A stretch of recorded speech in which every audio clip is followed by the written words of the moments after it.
I saw this clip. One way to increase the probability that things will unfold for you properly is to not lie. Life will be so different for you. Just stop lying. And it's true. It takes more energy, I think, to lie. You have to keep it up forever. Yeah. Have you lied to me? I knew you was going at. I was talking to like 7 different girls, and I went through them all in one day, and I'm like, Diamond. Just being a womanizer? Let's stop there. You're not moving on from that. I didn't grow up with like good dude examples, like ever. I think maybe it wasn't until like my recent years where I started meeting like dudes who like don't cheat. And I remember just feeling so lonely. Yeah. And just like, I have a relationship with God, but it's not like the one that people say you out of practice. Like, I'll listen to some Kirk Franklin or whatever on Sundays, but that was about it. It wasn't until, damn, should I go there? Go there. So like I had like let's try this again. All right, you guys, welcome back to another episode of Let's Try This Again. I have had my feet out for 3 episodes in a row, I think. My feet are ashy. I wasn't gonna say nothing, but they're you not did. even that bad. I was about to go. Ah. Are they that bad? Nah. Just the heel. You can't even see. It's cool. Do I have pretty feet? You do got pretty feet. Thank you. You know, I know a lot of guys that do the whole feet in the mouth thing. Ew. Okay, I'm glad it's shared sentiment because I could never. You don't suck toes? No, never. Have you ever licked a toe? No, I thought you were going to say, have you ever put a toe in your mouth? I was saying, my baby's toes. That's it. I have had my toe in the mouth. How do you kiss a person after that, though? The same way you kiss them after a head or something. No, look. Excuse my language. No, but seriously, though, like you could do a whole bunch of other things, but like feet, you walk on that. It's germs everywhere. You really don't. You would have to get straight out the tub and then be like, bam. Diamond, that's the only way you got. Kinda. Or I would just say, I don't like germs. I just walked barefoot to the bathroom, so I'm that girl. Like, I need to stop because you're dirty. You didn't take care of it. Hey, y'all, welcome to another episode of Let's Try This Again. As you can see, my host just jumped right. I mean, he is my host for today. I'm sleepy. Y'all, I am sleepy, weepy. But my guest for today is my homeboy, my brother, Diamond. I don't even know how to say your last name. Let me try. Batiste? No. What is it? Batiste. Just Batiste. You know what's crazy? I get Batiste, Batiste. That was the first. I don't even remember what you said. Batiste. No, there's not an S before the T. How'd you do that? Diamond. But y'all, really quickly before we get into his story, his childhood trauma. Hey, where do people be looking? Because no, we're not doing it. This nigga is confused. He walked in like, what is happening? I asked him to be on my pod because this is my friend, y'all. We be having good conversations. And I'm just hoping it translates on the mic. Well, it'll find its way. When we forget the bright lights, the cameras, we'll find it. I'm so sleepy. I'm playing, y'all. Y'all just gonna get these giggles today. But thank you, OGs, for coming back. The LTTAers. I've been saying it. It's just a thing. And until I'm sick of saying it, y'all are gonna hear that, okay? Tyler started it. I'm going to finish it. OGs, thank you for coming back to another episode. Every Monday, we do the audio. Every Tuesday is the visual. So if you're listening to this, please go run up them YouTube numbers. And if you're on YouTube, please go run up them audio numbers. I need both. Y'all, matter of fact, click play and go to sleep, okay? It helps the streams. You can play it at night. Just start from episode 1 and click play and go to sleep. It'll just play. By the time you wake up, it'll be on episode 8. Because it's about an hour episode, 8 hours of sleep at night. I don't know, do the math. Yeah, you know. If you are an OG, thank you for coming back. If you are new here, thank you for listening. I am b.simone. This is my show. And yeah, you're going to love it here. So I am planning on seeing you next week. Hey, Diamond. Wow. That was great. What? Just difference. I'm like, man, like every time I think about opening a podcast now, I'm like, man, that's great though. So different.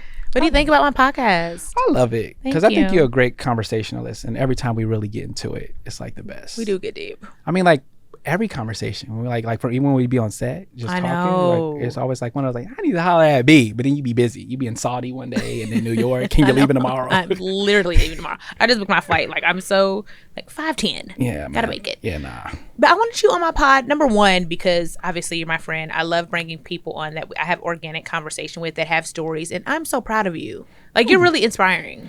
Same. I literally tell everybody, like, they do not. I mean, I think people are starting to see it now, so now it kind of sounds silly. Like, y'all don't even know, but we all kind of, like, Yeah, know now. they do But know. I've been saying this, so I'm not going to change the song. Yeah. Like, but no, I've been telling everybody, like, you're special. And Thank you. everything you do is just dope. And it's just Oh, like, what's so special about me? here we go. No, you know what? Just words of affirmation. I think you have a real authentic way about yourself and a vulnerable side to yourself. Like every conversation that I've had with you, it's never like I'm talking to like a persona or some pretender. And I mean, you know how this game is. Yeah. Everybody you meet, you know, you just never know. But I just feel like one of those people, you know, when you like in high school and you got that real one. You know, it's that's what it's like. Aw, thanks, it's dope. I T. feel like we could really talk about whatever. Yeah. That's what's like really cool. I love you. So y'all, if you don't know who Diamond is, he is an amazing filmmaker, director, producer. He even does some writing, like he's in the film industry. He actually shot my commercial here at the Dear Media Studios. We shot a little short film. It wasn't little. That was 30 bands out of my pocket. Yeah, well, Don was like, I just need $30,000. And I was like, here. that's it. Like, what? Can't do that again. It was great though. Like, we love creating. Is this your foot? Yeah, girl. I was like, oh, you play pussies with me? What's going on, B? What's going on? They told me not to move, so I'm just like, Why are you letting me rub it? You just said it. I thought it was the freaking cow. bro, I'm like, look, she said don't move. I'm like, I'm sweating because of the lights. You see, I'm not touching the mic. I see like your foot, like she really at home comfortable. You see? Okay. I'm adjusting a little you bit. You can move your damn foot. Okay. What was I saying? Diamond is just amazing, you guys. He's in the film industry. He's a filmmaker, but he's also my friend. We met through Quay. Yeah. Absolutely amazing. Yeah. So how did you get into filmmaking? Let's just start from the beginning. Do you want to start at childhood trauma or like Let's skip over a couple of chapters. the film? Let's see. Because you're not from LA. I am. You're born and raised here? South Central. Ew. LA. The LA. I didn't come to LA looking for the dream. So you're like from the hood. I don't know if people even still refer to it as that anymore. That was a 90s thing. The hood, I guess. South Central is the hood. You know what's so funny? I've been like telling people how hood it was like in the 90s and how crazy it was. You go over there now, it does not look the same. Like and I'm glad it don't. Like, but it was like definitely one of those things where you knew you was in like a rap video somewhere, like a 90s rap video with the big shirts, the clear color code, Yeah. the whole nine. Now you go there, it's like I don't know if the hood migrated a little bit. If it's a little more. You know, it's done got past 79th, but like yeah, it's not like it used to be. You Yeah. used to really be able to identify it. But to your question, From LA. from LA, South Central, it's different. I felt like I really got into the film game when I was in the Army. I started shooting these skits with like just, you know, friends in the barracks, just like having fun. And then I finally, this is the last time I'm telling this story actually. You never told me this. No, but I feel like, you know, you told us the story so many times. I'm just like, yo, go to B's podcast. I Here's actually, the link. This is the link. This is how I when I started. But no, when Russell Westbrook, Kevin Durant, he went to go play for the Warriors. I was like, yo, this would be a funny sketch if Russell Westbrook was the last person to ever find out. And so I didn't know nothing about clickbait, thumbnails, none of that, but I did all of it. And I made it look like a legit reaction to Russell Westbrook finding out like last that KD got traded. And I dropped it. And before I dropped it, I said, yo, God, if this thing could just get like 1,000 views and I get like 100 subscribers, I'm a know I got to do something with this. And the thing got like 100,000 views in a day. And I got like 1,000 subscribers. And then went on to get like 400,000 views or something. That was like really hard on YouTube. Long story short, Especially back then. Yeah. And I did like 70 videos after that. None of them did a fraction of that. But that was like the original birth. And then like somehow, some way I started getting connected with influencers and I came to LA. And then as I was rocking with like all the different cliques that they had at the time. I was like, damn, if I went to film school and really put some like education and quality behind it, I could really like separate myself from the pack. And so I went to Chapman for my master's in directing, and boom. Here you are. This show is sponsored by BetterHelp. Asking for support is always helpful and definitely helps your mental health.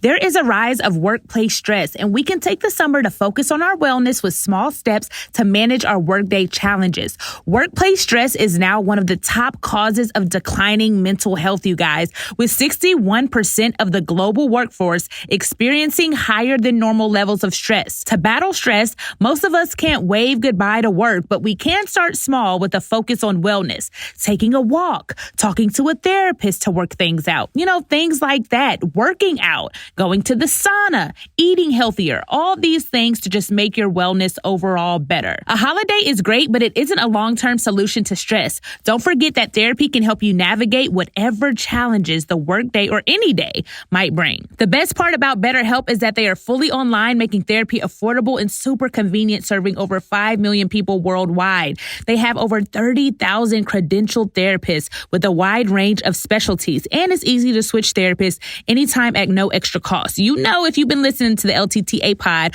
or following me for a while, how important therapy is to me. I have been in therapy for over 3 years, and I don't play about my mental health. As the largest online therapy provider in the world, BetterHelp can provide access to mental health professionals with a diverse variety of expertise.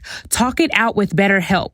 Our listeners get 10% off their first month at BetterHelp.com. That's BetterHelp, HELP.com/bsimonepod. With this industry being so oversaturated, though, because you're like back then and you did this and you made 70 videos and you went to film school, and when I started 10 years ago as a creative or an influencer, we didn't even know what influencing was. We were just on social media doing it. Facts. And now everybody makes content. There's millions of pieces of content going out per day. Yeah. And even us, like we're talking about filming this year and creating. And what do you think, like obviously a lot of people on the other side of this camera are creators. They want to get into the film game or the industry, or they want to be influencers. It's like a job now. Like I'm an influencer. What do you think is separating or keeping people being stagnant from growth in that creative space? Because we're creative, so we have to choose to literally create every single day without 100% return on our investment. Like we don't know what's gonna happen. Like the film we did. We $30,000 and we did it. Like we created. It's great, but it's not like, oh, this gave us our big break on Netflix. True. It's still we spent $30,000 and had a whole production 42 day. grand actually. 42 grand. And to create something we believed in, something we just wanted to do, something we had the budget for at the time to create. So what would you tell a creative on the other side of this camera that maybe wants to start or feels like they haven't got the numbers or their big break, or like, because it's so oversaturated now? Ironically enough, the answer is it's never going to change, because no matter how big the pool gets or whatever, the one thing that's really true, and it's been proven time and time again, it comes down to consistency, having a clear vision of like what content you're creating. If you're very sporadic with it, then your audience isn't gonna be able to ever get potent and then like expand on that. But I really think it comes down to consistency, and you got to have some kind of like level of joy from it. 100% fulfillment. Like, do you really want to do this? If you come into the influencer game because you're like, I want to get the views, or influencers got a cool life, or creating content is just like so much funner than clocking in, clocking out, it's not gonna, you could have a viral moment, but then you doesn't mean you're gonna strike lightning 100%. Twice. I really think it's like the good thing that they have now that they didn't have when we were doing it in the earlier years is there's so many types of influencers. I mean, you can be a creator that's focused on mechanics, science, you could be a comedy, doctor. Whatever, a therapy, a lawyer. I mean, I've seen it all. I've seen people just talk about the news. It just like literally anything, but it's about having like a niche, I think. Like, and you don't have to reinvent the wheel per se, but you got to know what your niche is. You got to see the creators that have done it before you successfully, and not imitate them, but figure out how would I do it differently, but know your niche. But then it's about having a schedule and consistency, and know that you're going to be doing it for a good long while before, and you can literally do it for a year or two before you pop off. And the best reference to that is like Mr. Beast. Like if you look at his videos, like he had did videos for I think a year or two straight, and his videos was getting like no views, and then out of nowhere, boom, they just started popping, and then now it's like he's like the biggest. Mind-blowing. Yeah, so it's just consistency, knowing your niche, and thinking like long term, and having like a real love for it. A real plan. Like what are you trying to do with it? You mentioned the Army, so I'm gonna go back to this story that you told me before. And then you're gonna kind of bring me back to the moment we were on your couch. Yeah. A couple months ago, and we had our little God moment in our conversation. It's about healing and where we are right now, both in our lives. But I want to go back to the Army moment, because I remember you telling me your story about the Army. You had two choices. Oh yeah. So I want you to share that with my audience, because that man that had those two choices, which she's about to share now, and the man now that you are, is two different spaces in the spiritual space. Yeah. I think I grew up with my mom being like mad Christian. I mean, like no Halloweens for me. We had Hallelujah nights. I've actually learned that a lot. People from Atlanta too. Like there's some cats that I met that had Hallelujah nights. It's a real thing. It's a thing. And I mean, you'll never know how sad it is and I was living in the projects. So imagine everybody around you got their cool little costumes on. You're looking out the window just like literally like a cartoon, just like, dang, I want to be a pirate this year. It was funny, but we could never do that. Like, and I remember once I had the Bone Thugs album, my mom came in there and broke it in half. Yep. So it was like that was. Do you kind of get why she did now though? No, Rochelle, I don't. Okay, because I love God, God love me. But like Bone Thugs. The first of the month, get paid. No. Crossroads. Yeah, literally. I don't know what's there. Like, you were 8. You shouldn't have been listening to that. I mean, look, okay. Yes, you got to have a filter, but no, she was pretty OD. I felt like Halloween. Come on, there's a way. Yeah, go dress up as a demon. She could have said a Power Ranger. Compromise. Go get your candy. I'm gonna come with you. You can't be a demon. You can't be a devil. You can be an angel or Jesus. No killers. No Michael Myers. Anything. I would have been David with a sling. David and Goliath. Let me do something. I would have did it. Okay, but some of the things I get for sure. But I think, because now, that I'm a father, I want my kids to know God and stuff. But I think there's a very common way to introduce it. Yes. And I think a lot of the issues that I see with people who are Christians or whatever, it could either be corny or it could be extreme. But let me get back to the question. Yes. See how I'll do that. No, but I love that. Like you said, like it can be overbearing. Like you're pushing me away from the church, actually. And I think as I get into it, I felt like I see how and even now, like I'm starting to talk to people about it, but we'll get there. But so when I was in basic training, look at her. She looked at me like a proud mom. Get into it. I love this story. When I went to the Army because I was like so lost. I was like the most lost I had ever been in my life. And there's a couple of books out there like A Superior Man and things like that where they talk about the way of the superior man. It's a good book. I was listening to it this morning. Yeah, I finished it. It's great. And I liked how wait. That is a good book, but it was Outwitting the Devil. That was Outwitting the Devil. Yeah, okay. I don't want to get my books. They will get on me. It's there was a part in that book where he talks about a man and or people just drifting, and that when you drift, that's where like the devil will find you, and you're all that kind of stuff. And you know what, man? I always tell people I felt like the black Forrest Gump because I had tried every job you can think of, from sales to MLMs to fast food. Best Buy in Circuit City when they was around. Well, Best Buy still is. And was it just not working, or were you not fulfilled, or both? A little bit of both. Okay. A little bit of both, but it's just like nothing stuck. And I always felt like I was incredibly ambitious and smart, but none of the places I worked at accommodated that. And so I actually, and I'm telling you, it's gonna make the story that much more you don't better. have to say well, that. I'm just shit. Because when I watch podcasts, I'm like, get to the. Where's the time code to when he got back to it? So I want to make sure, stay with it, stay in it. Like, nigga, what happened? Damn. Yeah. I had I used to drive for the city. I used to drive for MTA, and I crashed the bus, and I don't even know if I can. It's been like so legally. no one got hurt but me. So I don't know. Anyways, after that, I was like, things weren't working. No, nigga, you were crashing buses. Crashing buses. All right. If I tell you I'm sleepy while I'm driving, you better believe me. Take the wheel. You fell asleep? So the sun was in my eye. Okay. Okay. So, Okay. So anywho, fired. Like my little unemployment. Like, what am I going to do?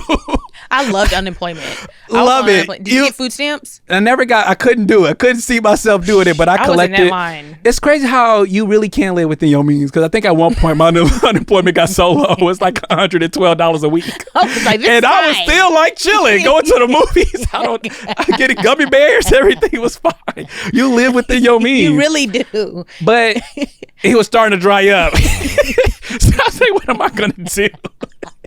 What am I gonna do now? And I had Oh my God. They would not give me another extension. Unemployment. Really though. And so I applied for Cinemark, and I had just the best interview I had ever gave. And I had a homie who was like in management, and I always loved the movies, and it's gonna come like full circle, but like I always loved film. Like I grew up, like the only thing my dad really ever did was watch movies with me, and sometimes theme parks. And my mom had us watch Disney movies or like whatever kind of movie every Sunday. Or Passion of the Christ. Yeah, from Passion of the Christ at 4. But yeah, so anywho, I was applying for that job, and when I got it, I was devastated. I was like, I don't know what I'm gonna do now. And I was like, I'm going to the Army. I didn't care. I was like, I don't care what I'm gonna do. I'm like, I'm going. So I got in, and man, I was miserable. I did not like it, and it ended up being like the best thing I ever did. But I got to a point to where when you're in basic training, they tell you, you're gonna either clean these weapons, or you can like practice your religion, like read the Bible or the Quran or the Torah or whatever.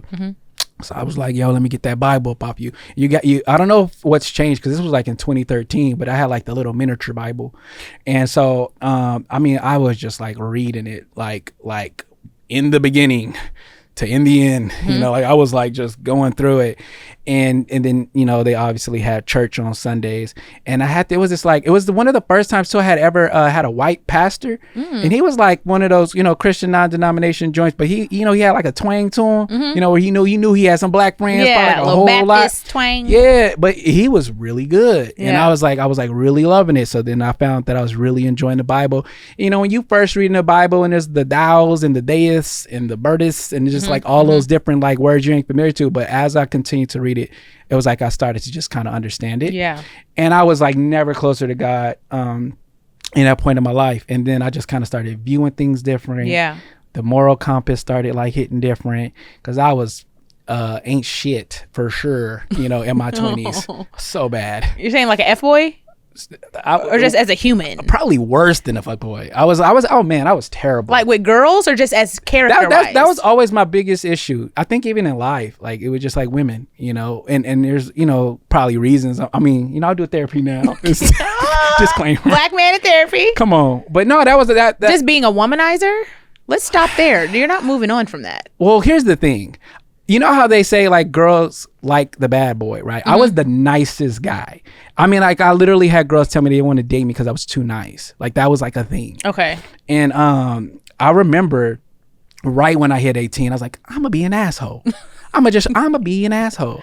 And a girl that I had a crush on, I saw her at the mall. She had a kid. She was the baddest chick in high school. And we were like tight. And we went on like dates and everything, but she friend zoned the hell out of me. We did the swap meet pictures and everything. And they say, so what kind of poses y'all doing? Yeah. And we did the friend ones, where the shoulders and like the shoulders. Yeah. Listen, I thought I was gonna. But no, man, she was actually the one who told me I was too nice. And I remember seeing her at 18. I was like, I'm just gonna be an asshole. And I was just talking my shit, and I don't even know what I was saying. And like a night after, I smashed. and I was such a savage.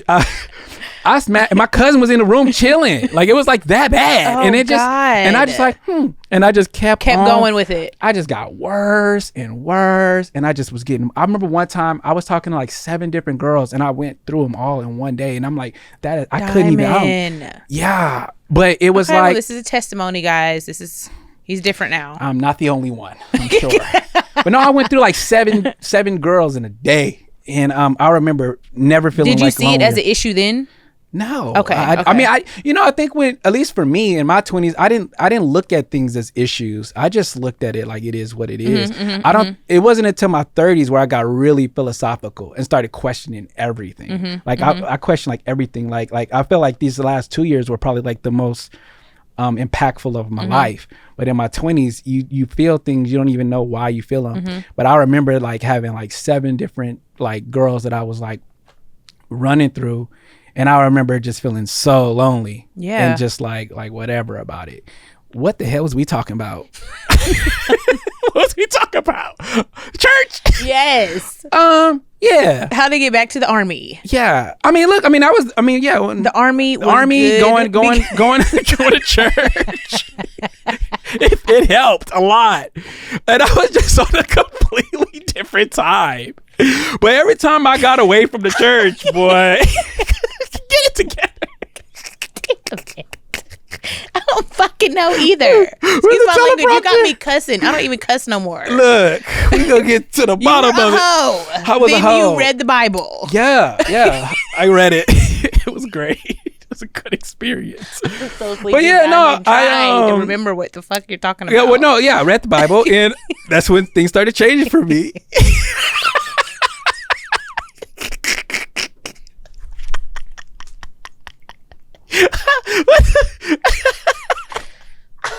I read the Bible. That's the thing. God is good. What changed? I mean, what changed was that I just started really like, I felt like I felt a genuine, get it together, all right? Giggles, that's how you know she's getting tired. She over there giggling your ass off. Now I'm just playing. I'm like, okay, what changed? Okay, well, no, I mean, yeah. No, be serious. I got really into it. I started, Get it together. I'm so hot. Okay, go. It is hot. I thought it was so hot. Why am I supposed to reflect the heat? Damn. Oh my god. No, but yes. So pick back up on the story though, so the listeners can follow. Yeah, right. It was the first B. Get it together. I'm trying to bring it back. Okay, bring it back. All right. So yeah, I started reading the Bible. And it helped. I started viewing it differently. And it started to, even to this day, whenever I go to church, I really feel like, and I don't know if it's just like why they're so good at what they do, but it feels like to this day, whenever I go to church, like the message is tailored to me. It's for you. Yeah. I think, and I kind of had this epiphany, I think a couple weeks ago, that I think that that's very intentional, and that I'm not special in that sense. I think that a good pastor, when they're like making their sermon, it should be relatable to everybody, because everything we go through, we're not the only ones. But I mean, like, I guess for me, the only difference, I feel like sometimes I get the message that I need, like when I need it like the most. But also God speaks to you through that though, like directly. I'm telling you, when I started going to my church in Atlanta, like in the season I was going, it was relationships, then your street, that like his whole sermon series followed my life. You know what I mean? So I think it is for sure broad for the whole audience, but it's also alignment. God knows when you need to be in the room. Yeah. You know, and it's true. And I think Can I put my feet here? Go for it. This is your house. You do what you want. Ooh, thank you. I think for me the biggest thing is that I've been like trying to make sense out of a lot of things, even myself, and some of my feelings. And like I think one thing that's changed is that like I've tried therapy. I tried couples therapy, and really trying to figure out like how I got to some of the places. And I thought for the longest time of my life that I made a lot of the decisions I did because of my dad, you know, And it turns out it like wasn't. y'all's relationship. Nah, just because like I didn't grow up with like good dude examples like ever. Like Okay. I've never met like, I think maybe it wasn't until like my recent years where I started meeting like dudes who like don't cheat and dudes that hold it down and that like deal with their like I have one of my really good friends. He's also my DP, Josh. His parents been married his whole life. They still married to this day. And he told me there was a time where they didn't really have a good relationship or barely talk. I think he said for like 10 years. Wow. And and even though I don't think I would ever want to be in that type of situation, I think that as a kid, being able to see that and see them stay in it and still find themselves back to a happy place probably has like a significant impact on you. But like, I mean, from my neighbors to my cousins to my homies to my dad, everybody, I just I've just known nothing but dudes who kind of like played the game. Didn't see that good example. Yeah. So you don't really, but I thought that's where all of that stemmed from for me. But like, going to the therapy, he was like kind of telling me a lot of it probably stemmed from my relationship with my mother, actually. And I had a good my mom was dope, but there was like elements about that dynamic that probably played into how I ended up playing so much. That had lack or what? Like, what was there something you were missing on the emotional part, or like attention or conversation, or she was too strict? Nah, when I like literally right when I was 14 and I was a freshman in high school, I went to go live with my dad. And from the day I went to go live with my dad, like my relationship with my mom just kind of like ended. And like me and my mom, I was like I was always a daddy's boy, but I was like really still close with my mom. Like she was like my lady, like my mom. I loved my mama, and I still do. Still like your mama. but we've acknowledged this like last year. We just had the conversation, like, because I only learned about it like last year, that we didn't communicate. Like she didn't call me, she didn't come see me. You think it's because she was hurt that you went to live with your dad? I asked her when we talked about it. She said she felt like I had always wanted to like live with my dad, and she felt like it was my dad's time. But I told her, I was like, well, I get it, but like I still needed my mom. You know what I mean? And so what the therapist was telling me was that like a part of me has like an abandonment issue because the woman that I thought like loved me the most kind of like just like let me go like that. And I didn't ever look at it like that. And then I ended up like developing this thing where like when I talk to like my friends or like exes or whatever, they say like I'm addicted to the chase.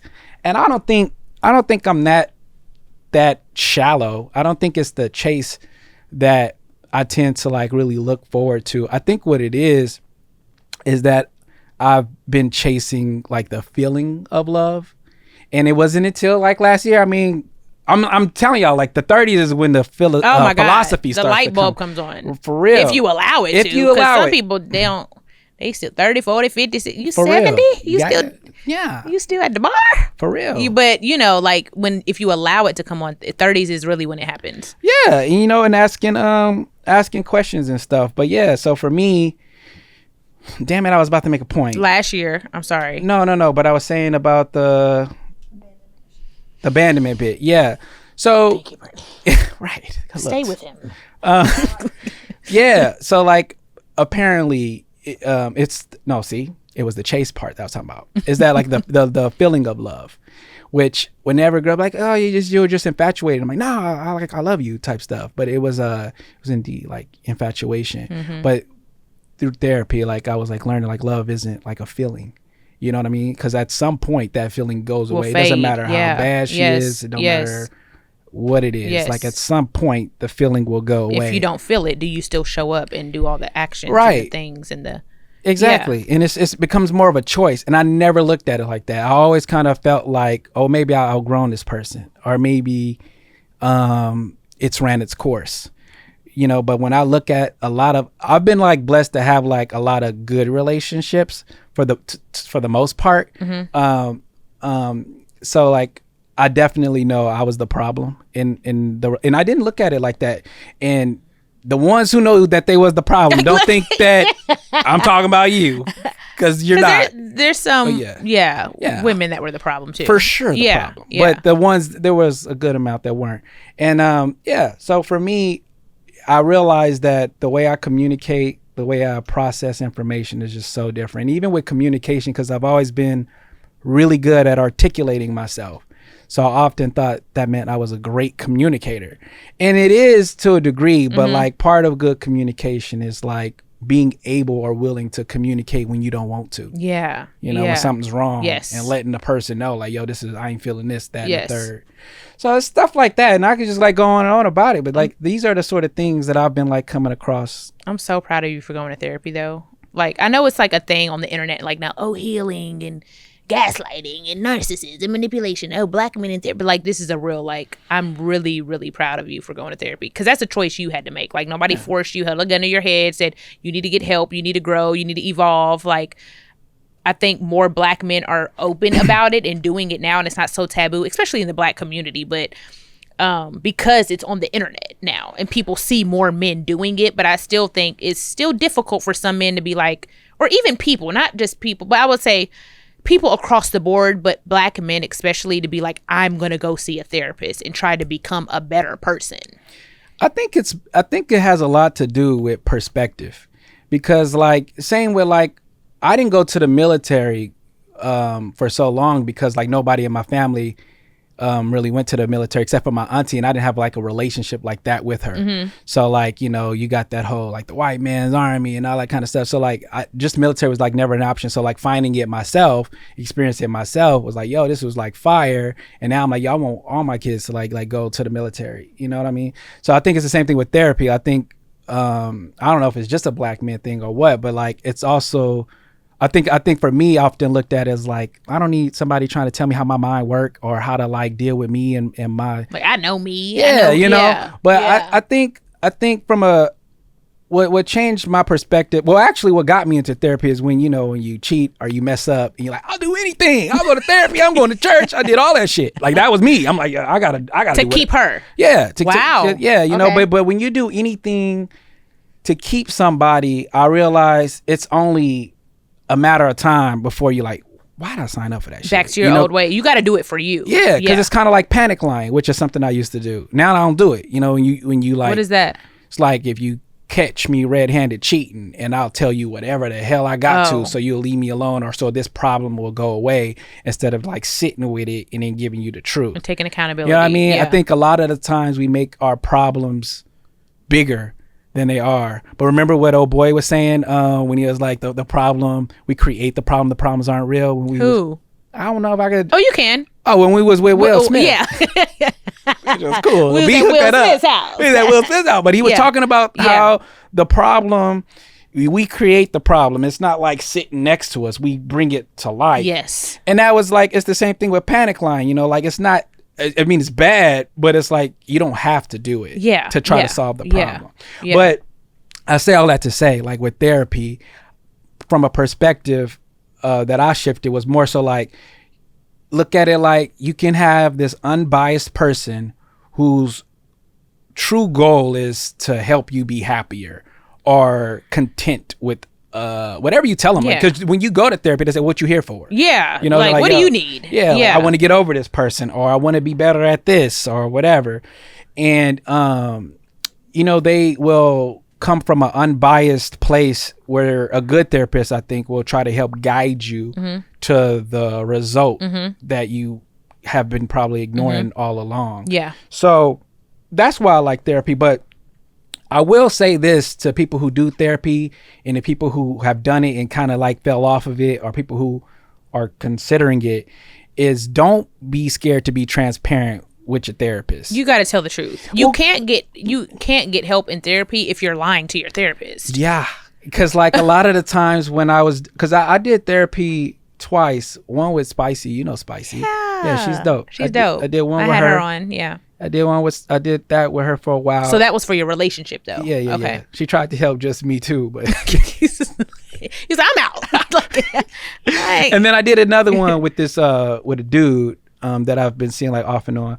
But the thing that I realized, what made all the difference in my therapy sessions is being more transparent. Because a lot of the times you'll find yourself in a weird relationship with your therapist, almost like you would in your actual relationship, to where now you don't want to let them down, and you start keeping shit from them, and you're like, damn, they told me not to call this person, and they told me not to do this, they told me to you know, whatever the thing is, and if you slip, you like, damn, now you fucking around and you lying to them too. You know, it's like, damn, now I'm I need a new therapist. So that has made therapy so much better. Keeping it a stack. I called her, whatever. Yeah, that's what's been going on with me. Just trying to figure it out. Trying to like be happy, be content, and just being more of a transparent person. Like I saw this clip. I forgot who did it, where he's talking like, the moment you just stop lying, seriously, like life will be so different for you. Just stop lying. And it's true. Take it from me. Stop it. Because it just keeps going. Now I ain't got no lies, man. Like I ain't got no lies. It's like, it's cool. Like damn. I don't want to lie anymore. I don't lie anymore. It takes more energy, I think, to lie.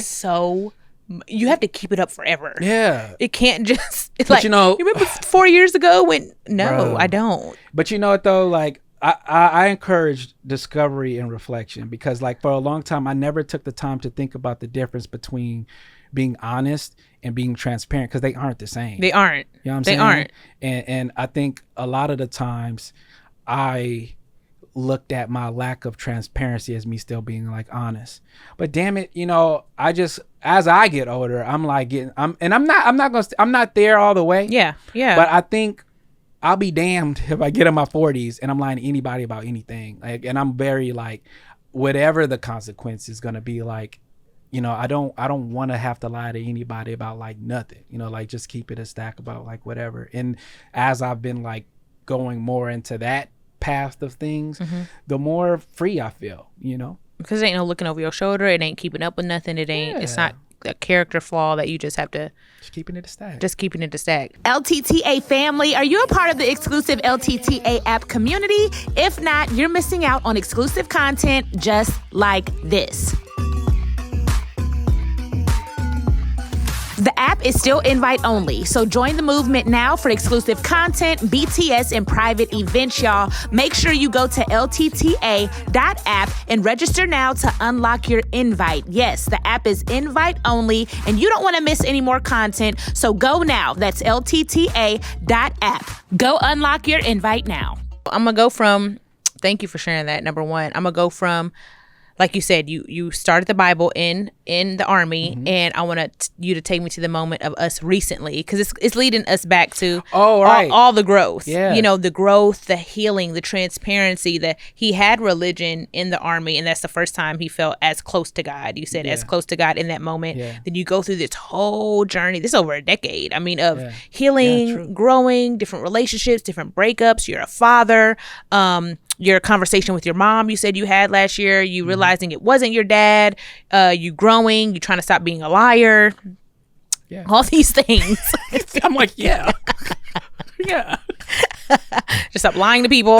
I didn't even know that was an issue. Have you lied to me? I knew you was going to get that. No, it's mainly women. Women. Okay. I've been. Ironically enough, a lot of my friends love that I'm so authentic. Right. But then I don't bring that same energy into romantic relationships. Yeah. Got it's it. like got you it. start finding like reasons to justify the lie, you know, in a relationship. And then it just it compounds, man. And then before you know, you're like, how did we get here? And you're single again. I know. But I fell off of it after the military. Yeah. And I mean, that to how we got to where we are. But like shortly after the military, I stopped going to church, and you know, just slowly but surely, I was like kind of going back to that same kind of like mode that I've like always like had. And then it just got to a point to where like you know, I have a relationship with God, but it's not like the one that people say you out of practice. Like, I'll listen to some, you know, Kirk Franklin or whatever on Sundays, but that was about you know. And then it wasn't until damn, I'm like, should I go there? Go there. Or you gonna say go there? Take us there. This is good. This could set somebody free.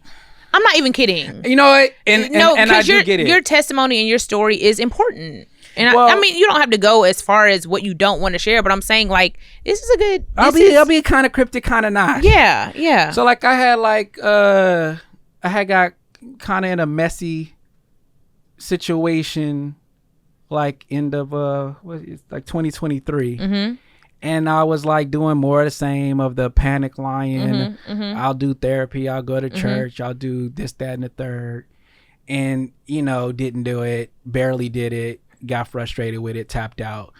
And then, fast forward to like last year, more drama and things had ended. But like I remember being in this situation, getting caught up, and I was just thinking like, damn, this was like literally like if I could take a split screen and take this person and put her next to this person, it's the exact, it felt like I was in like a episode.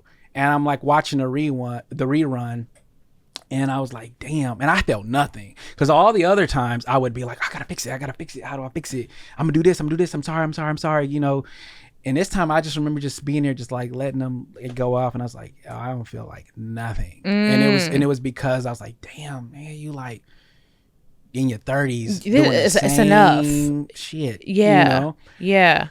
So, instead of like going the traditional route where like, yo, I'm gonna do this to get you back, or like I was like, I don't want to be that person, not for your sake, but just because I don't want to be, so I was like, I've always had like one of my like closest homegirls, Rachel, that's like also like my therapist,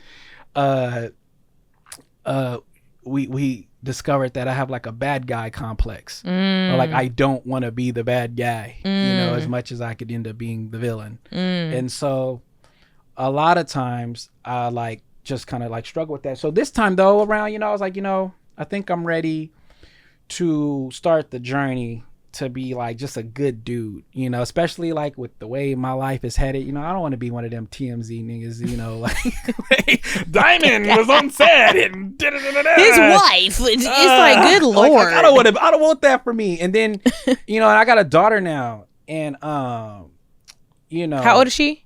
She'll be 6 months next week. So do you think that changed your mindset a lot? Not like or it changed before. It was changing before her birth. No. Well, so like I said, I'm not gonna get too into my stuff. Sorry, but it's okay. But what I will say is, how they say like, oh, when you have a daughter, it's gonna change things. Yeah. I don't know if it's like that, because if I allowed myself to have that mindset, then she was doomed at conception at all the stuff that I had ever done. So how could I, right?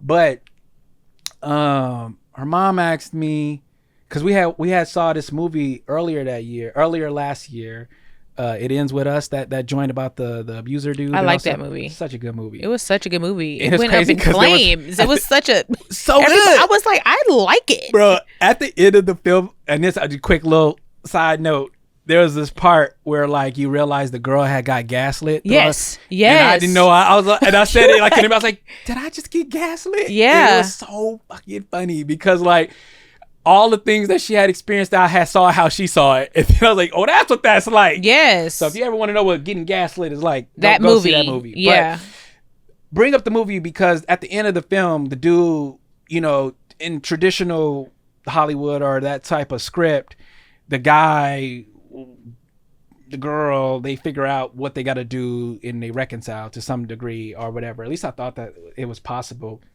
when he tries to get her back at the end. Yeah. And she was like, look at her. And she's like, one day she's going to be an adult. And what if she had a dude who did all the things Would you want her to go back? Would you want her to go back? And he was like, no. Hell no. And so she knew that I like we both like love that movie like a lot. And she like asked me like, yo, would you want Cairo to, that's my daughter's name. Would you want baby girl. Cairo to date a man like you? And I was like, no, and I was like, damn. And it was the hardest pill I think I had ever had to swallow, you know, because it's a different type of love that you have with your daughter versus your son, because I got both.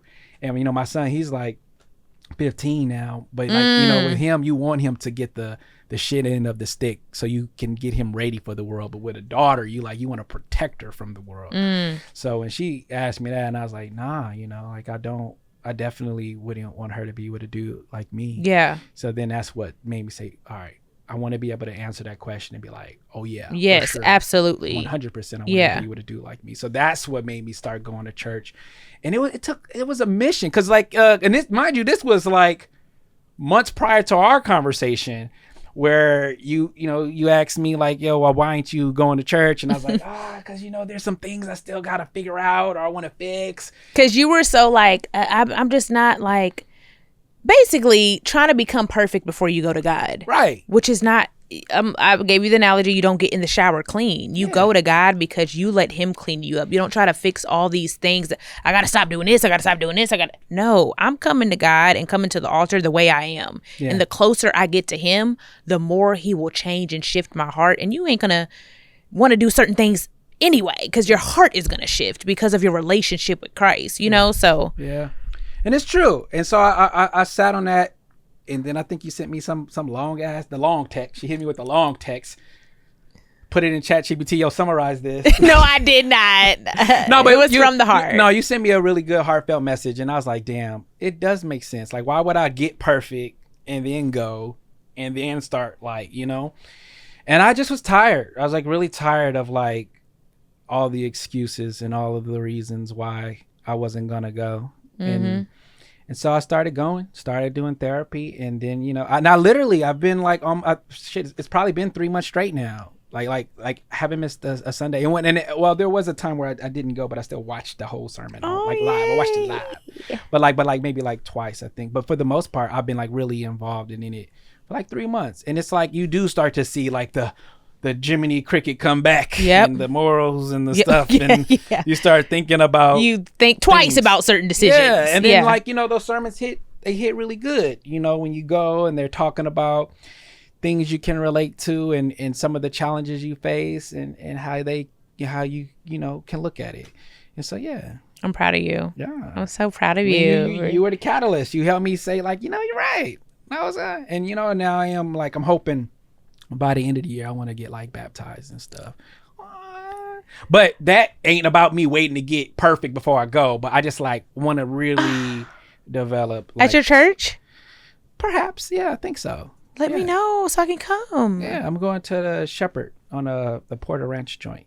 They're like, it's really dope. So I'm thinking about like in the end of the year ish. You're like, give me 11 more months. Give me let me trip a little bit more. Let me find the light. No. But no, I want to like, I would have liked by that time to at least read the Bible front to back. You know, like it's more of a goal. Like now I got like more like milestones. You know, like Percy was like, yo, get in there consistently for a couple of months. Then you start organically talking to people about it. You know, you just want to. That's how you know God is pulling at you. When you start talking to people about God, you're like, I ain't at the Joshua part. You know, people be doing that. Heck no. I don't know. No, you said you were like, I want to try that. No. And then look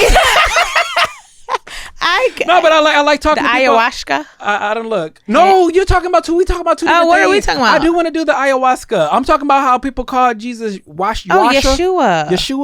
I ain't at that level where I'm like, I just thought you were talking about ayahuasca. No, I want to do ayahuasca, but like, no, I'm talking about like, I ain't at the level where I'm calling Jesus Yeshua. I just learned the correlation yesterday watching Passion of the Christ. Yeah. It's like, that's got it. Yeshua. Yeah. So, you know, I want to like find my own understanding with it. I want to like actually read the Bible, get all my questions answered. And then, you know, as a celebration, kind of like, all right, I got it.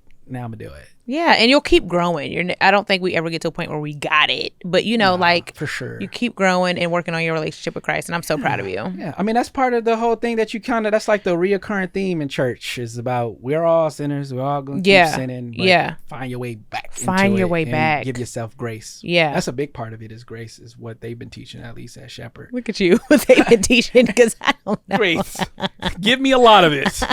I'm proud of you, Diamond. Okay, yeah. What's next? That's it. We're about to wrap up in a minute. I'm hot. So hot. I'm sweating. I'm so proud of you. Thank you. That's it's nuts. great, though. You had me crying on your couch though. Listen. No, seriously. Even when we was grabbing the dinner, remember? I was like, as soon as I start talking, you be like, look, God is good all the time. Because it's beautiful to see people actually go through that process and actually have a because I grew up with religion, like you said, your mom was religious, but when you truly, we have to seek it for ourselves. My dad's relationship with God is not my relationship with God. Your mom's relationship with God is not your relationship with God. The older we get, we have to make the decision. I am making the decision to have a relationship with God myself. So when you do that, it's like, it's a real, real beautiful thing. Like revelation starts to happen. You start to hear him and see things and like, in your own personal encounters with him in your life, opposed to just like, I pray, I go to church. Okay, that's religion, but that's not intimacy and relationship and you actually spending time with your creator. Yeah, I think for me, the biggest challenge with religion and Christianity was like, as I got older, I felt like my intellect kind of like continued to like really increase and challenge a lot of the things, and what you'll find is there are a lot of prominent, super intelligent people that have the faith, and those people might be worth researching to help with your like opinion instead of like the ones who are clearly like agnostic or atheist or something, and then like it goes back to perspective. Like one of the last things I'll say about like when I was at Shepherd that I thought was like really, really dope that he brought up was he was talking about how Adam, God made Adam, and we can all agree that the Adam, whether you like the Bible, believe the Bible, whatever, the Adam that he created was in his 30s or so. He was like a middle-aged man. He was an adult. Yeah, and he was talking about like how scientists are talking about like the universe is like 13-something billion years old,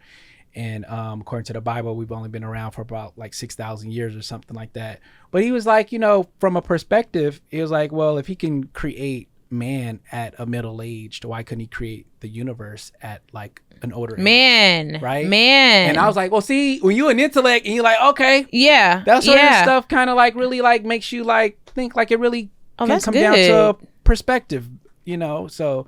And then I think what it really boils down to is just faith, it's more about like deciding to believe. It's like, so. What do you think is your biggest, before we go, I want to ask you this. What do you think is your biggest challenge in this season with your walk with Christ, or like right now? Like, do you feel like you're being tested right now? Do you feel like it's easy? Do you feel like, I think the biggest challenge right now, and that's been like the biggest challenge of my life, is just like walking in my truth, like transparency, particularly in romantic relationships. Like I don't ever What is the reasoning behind not being transparent? I mean, because I think it starts with picking your battles, right? Like knowing what things you want to fight over and what things you don't want to fight over. And then it's like it's really hard to have because we all have intrusive thoughts, right? But it's hard to have conversations on intrusive. Okay, give me an example. Oh, so like sure. Like say you've been with somebody, right? Like say you've been with somebody for like 4 years, right? And I mean, you put a lot of miles on that thing, and you're like, damn, maybe you want to spice it up, or like I had a friend that was like straight up, like, look, he told his girlfriend at the time that now they're married. He said, look, I don't know if I could say that you're the last person that I'm ever going to want to sleep with, right? Now, I mean, I think she was always, maybe curious or whatever, and they do their thing and stuff like that.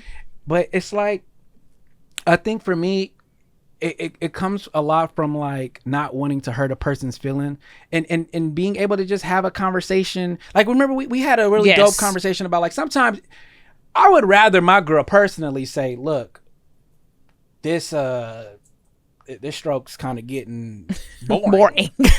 Like it's getting boring, or I probably wouldn't like have like whatever she's into. Yes, right? yeah. I would rather her come to have me, that conversation. Have the conversation. Doesn't mean you have to agree with it. Don't but have like, to agree with it. We Don't have get open upset. dialogue. Don't feel like we got to break up about it. It could be just on something like, okay, well, what can I do about it? Or like, well, what do you think we can do about it? But a lot of the times, I think I often consider it me being empathetic or compassionate to avoid those kind of conversations that do more damage than good. You know what I'm saying? So like, and it's really hard for me to just be like, like I think it's stuff like that. And I think people who struggle with monogamistic relationships probably struggle with it because they have to struggle with it alone. Yes. You know what I'm saying? Yes. But you might be, my girl, and you might be struggling with monogamy. You might not be getting the type of attention that you want, or I don't give you compliments, and all these dudes is like telling you how bad you are, sliding in the DMs. That's a thing now. So it's like, but you deal with it in a way that I wish I could. So it's like, I really think it's just having a safe space to be transparent. To be transparent. And I don't know how like you establish that. So like, I think the biggest challenge for me is like, maybe it's just going to come down to just deciding like, look, I'm gonna be transparent, and whatever comes with that, comes with it. But I think when you do feel like you're an empath or a compassionate person, you don't want to hurt people. Because I know people, man, that are like, like players, like they do what they do, but they love their girl. And women, I find, have a hard time digesting the thought that a dude can love you, give his life for you, but loyalty might not be the center of their gravity. And like, loyalty is just so important to women. And I also think it's like whatever we agree to. If we're going into this relationship saying we're going to be monogamous, whatever we agree to is what I expect. And that's fair. And I don't so think, like, let's just get it out the way up front. If you don't plan on being monogamous, you need to say that up front. Don't say you're the only one and then now, you know what I mean? Like, but okay, because I like that, right? And I don't disagree with that. But it's the transparency. But also think of it like this: say if there's a dating pool, and all the women you would like to go for, the quality woman, the fine woman, the woman that got it, whatever. Let's say 80% of them want a monogamistic partner, right? Okay. And 20% or 15% of them don't care to be monogamistic, right? So then you got to ask yourself, as a dude that wants a good woman that has the traditional values, and by traditional, because some people say, well, that comes with monogamy, but I'm talking about like cook, clean, take care of the kids, be nurturing, whatever it may be. They're in that pool. It's like, so then you gotta decide, like, do you put on the mask, or do you just say, I'm gonna go for the 20% that's out there and available? So it's a I mean, the women, 90% of the women that the guys are putting on a mask, they're not going to leave anyway. That's true. So you're putting on a mask to just have more issues when really you could just be honest. But I think the way most dudes process that, because I'm telling you, and I would never. Or you could just get closer to God, and He can change your heart. But God had sister wives. Some of them dudes had sister wives. With John to David, one of them had like 8. See, here go the niggas. I'm just saying, it's like, not 2025. I mean, look, I don't know, but like I feel like for me, I can't speak to every dude out there, but you just want a safe space to be transparent. Yeah. That's it. And I think I agree with that. Yeah, and I think you can have a dope monogamistic relationship if a woman can really be brave enough to encourage transparency without penalty. I love that. But transparency without penalty. I would rather somebody be honest with me and I not like the answers that they're giving me, and figure out the next conversation, but knowing that they're going to continue that behavior, than making them feel like they gotta be on the outside of the fence just because to protect your little feelings, So are you single now? B. Yeah, you're right now. Yeah. Right now, yeah. B. What? Right now, yeah. You can be transparent with me. Yeah. No, but yeah. Okay, I love you, Diamond. Thank you for coming. Anything else you want to say? What's your story time? Did you already give it to us? I mean, look, I think I got a lot of it off my back. I just feel like, look, I just feel like, look. See, anytime you say I just feel like means you about to go No, for I another 15 minutes. really feel like people, especially like the fellas out there, man, like, because I feel like there are more guys out there that have been like me than not. Yeah. And I mean, I know all kinds of guys, man. I mean, from here to there and everywhere. And a lot of dudes play the game, but they play it because of that reason. And you know, and I don't think the guys that do it want to do it. I think it's because of the lack of transparency in the safe space, you know. So women create safer space for men. Create safer spaces, you know, like, yeah. And figure it out together, you know, and don't be that girl that's like so quick to have these like list of demands of what you won't accept or won't do, and instead, you know, really figure it out with the person. I think. Thank you for coming. Thanks for having me. Anything else you want to say? No, that's it. I think I got it all off my chest. This was a great confession. Hey, fellas, man. I didn't know you were such a liar. I am not a liar. I am somebody who struggles with transparency. It's different. That's the truth. I love you. Okay. All right. Well, this is great. Don't be having people out here thinking I'm a liar. You the one who put the headline. He's not a liar. No, you're the way you explained that. I was like, damn, like you were really lying like that. You know what? We're not going back. Yeah, Anytime you say, you know, no. Okay, Anytime he says, I think, it means he's about to talk for 15 more minutes. So I'm wrapping this up. You guys, give it up for Diamond Batiste. Batiste. Oh, Bastimi. I love that type of rice. Don't y'all call me that. All right. Y'all, thank you for tuning in to another episode of Let's Try This Again. I learned a lot about Diamond today. I learned that he is trying to not lie. You're trying to have safe spaces for Black men or men in general to be transparent. Women, we need to create those spaces. Yeah.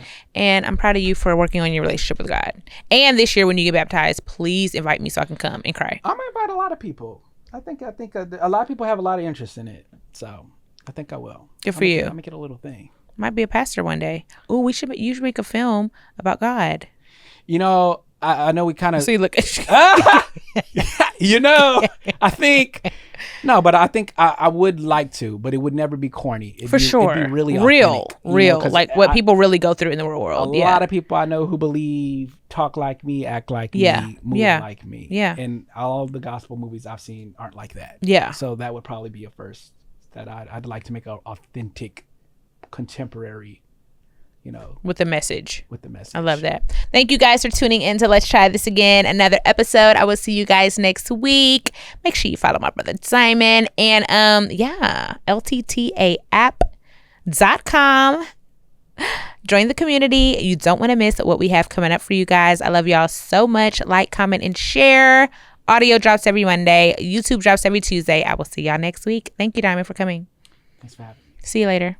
Peace.